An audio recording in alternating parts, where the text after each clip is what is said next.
Let's go to Mike Wagner, UW-Madison professor, to weigh in on this. First of all, when you just look at the numbers, pretty solid turnout for kind of a snowy, chilly day with a storm on the way in Wisconsin and parts of the state anyway. It may be 250,000 more voters in this primary than the last state Supreme Court primary, so pretty good turnout for sure. All right, so when we look at these numbers, we've got Protasewicz against Kelly. What's your first thought when you see that matchup?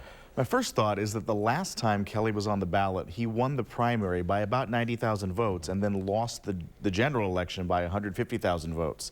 Here the primary is clearly tilted to the Liberal candidate Protasewicz's favor, and so Kelly has a lot of ground to make up over the next 2 months. What do you think was the difference between Kelly and Doro in that race? Well, Kelly was a known commodity. He'd been on the state Supreme Court. He also had quite a lot of outside money, and so that helped in terms of his advertising, so name recognition plus the spending, and his judicial philosophy probably also sat better with some more conservative voters in the state. So it's 3 years it'll be since Jill Karofsky beat him.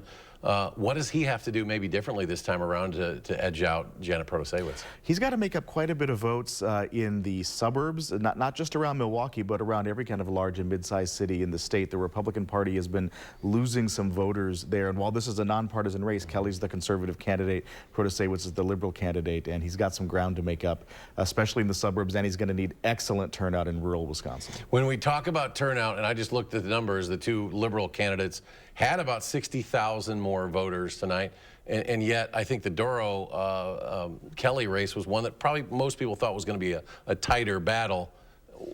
Can we get anything from that there were quite a few more folks out there voting tonight for the liberals?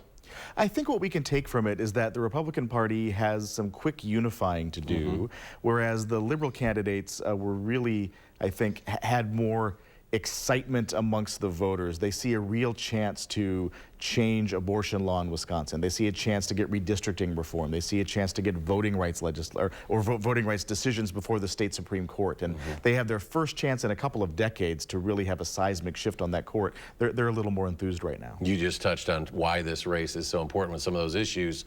What can we expect for these next month or so plus? We thought we saw a lot of ads. I assume we're going to see a ton more coming. It's a statewide election in Wisconsin. We'll see a lot of ads. We'll see a lot of negative advertising. We'll see a lot of outside spending. And we'll see these two candidates explain who they are and why they deserve a 10-year seat on our state's highest court. We will definitely get to know them very well in the next month or so. Mike, you were with us all day today. Really appreciate you spending time giving us some great insight. Thank you. And a reminder, the spring general election is April 4th. For all of the results from today's races, big and small, we have the results on our website, channel3000.com, and of course, extensive coverage, interviews from the races as well.